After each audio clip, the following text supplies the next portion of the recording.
رمضان یہ تو ہے ایسا مہمان جس کا ہے بہت زیادہ فیضان، رحمتوں اور برکتوں کی کان، ہم سب ہیں اس کے میزبان، بوڑھا ہو یا جوان سب کی بخشش کا ہے سامان۔ اور واقعی رمضان المبارک اگر صحیح احتیاط اور برداشت کے ساتھ جیسا کہ حکم ہے گزارا جائے، زندگی میں انقلاب آ جائے۔ Ramzan it's a life changing concept. Ramzan is having a direct impact on two major activities۔ Ramzan ان دو کاموں کو ڈائریکٹ ریگولیٹ کر رہا ہوتا ہے، سونا جاگنا کھانا پینا، اور پوری زندگی ری شیڈول ہو جاتی ہے، شیڈول سیٹ ہو جاتا ہے۔ یاد رکھیے hunger is the first element in self discipline.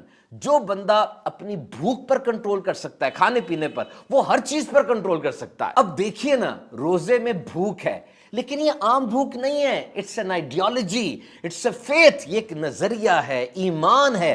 عصر کے وقت کہتے ہیں جی روزہ دار کو کھانے کا انتظار ہے، نہیں، در حقیقت اسے اپنے اللہ کے حکم کا انتظار ہے۔ وہ کیوں نہیں کھانا کھا رہا؟ بیمار ہے، دانت نہیں ہے، پیٹ خراب ہے، پیسے نہیں ہے، قحط پڑ گیا شہر میں، بھائی سب کچھ ہے اور کوئی دیکھ بھی نہیں رہا پھر بھی نہیں کھاتا، زبان حال سے اعلان کرتا ہے کوئی دیکھے نہ دیکھے میرا اللہ دیکھ رہا ہے۔ تو ثابت ہوا کہ روزے میں بھوک پیاس مقصد نہیں ہے، یہ ذریعہ ہے۔ مقاصد کچھ بہت بڑے ہیں، تقوی، شکر اور بھی اعلیٰ و ارفع مقاصد ہیں۔ So it's willful abstinence and disciplined hunger۔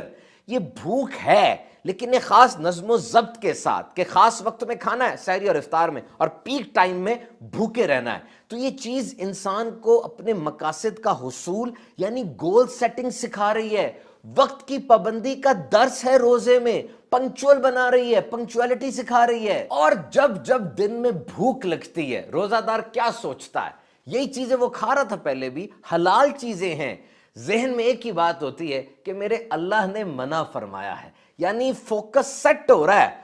یہ جو آج نفسیاتی امراض اتنے بڑھ گئے ہیں اوور تھنکنگ کی وجہ سے، سوچوں میں گنجل پڑ گئے ہیں، بہت زیادہ بکھری ہوئی سوچیں ہیں، تو روزہ اس فوکس کو سیٹ کر رہا ہے۔ مرکز ایک ہی ہے، اللہ کی رضا، اور میں نے کھانا پینا چھوڑا صرف اپنے اللہ کی رضا کے لیے، سارا دن توجہ اسی طرف ہے۔ رمضان المبارک ویسے تو پورا سسٹم ہے نیکیوں کا، سحری، افطار، اعتکاف، تراویح، تلاوت قرآن پاک، سخاوت، لیلۃ القدر، یعنی پیارے آقا صلی اللہ تعالی علیہ وسلم کے جو بھی معمولات ہوتے، رمضان المبارک کی روٹین تھی آپ صلی اللہ علیہ وسلم کی، اس کو گو تھرو کریں، پورا نظام ہے، لیکن کور بنیادی جو چیز ہے وہ تو روزہ ہے، روزے کی عبادت ہے۔ اور روزے میں اعتدال رکھنا ہے، یہ یاد رکھیے گا، آپ انسان ہیں، اونٹ نہیں ہے۔ ایک ہی وقت میں اونٹ 75 لیٹر پانی پی سکتا ہے، ہم نے افطار میں زیادہ پانی نہیں پینا بلکہ آہستہ آہستہ کر کے پانی کی کمی پوری کرنی ہے۔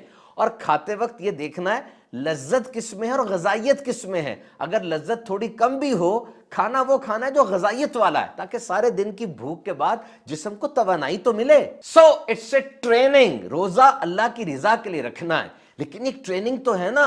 اور اگر کوئی بندہ 1 ماہ کی ٹریننگ کے لیے جائے اور اس میں کوئی تبدیلی نہ آئے، آپ کیا کہیں گے؟ یا تو ٹریننگ خراب ہے یا کرنے والے میں کوئی مسئلہ ہے۔ تو جناب ٹریننگ تو بہترین ہے، رمضان، بس ہم سستی کر جاتے ہیں۔ تو نیت کیجئے کہ جو بندہ 2023 کے رمضان المبارک میں داخل ہوا وہ ضرور بدل جائے گا۔ 1 مہینے کے بعد ہمارا ورژن اپڈیٹ ہو چکا ہوگا، گڈ مسلم الٹرا پرو 26+۔ زندگی ٹریک پر لے آنی ہے اس رمضان میں، اور واقعی اب نہیں تو کب؟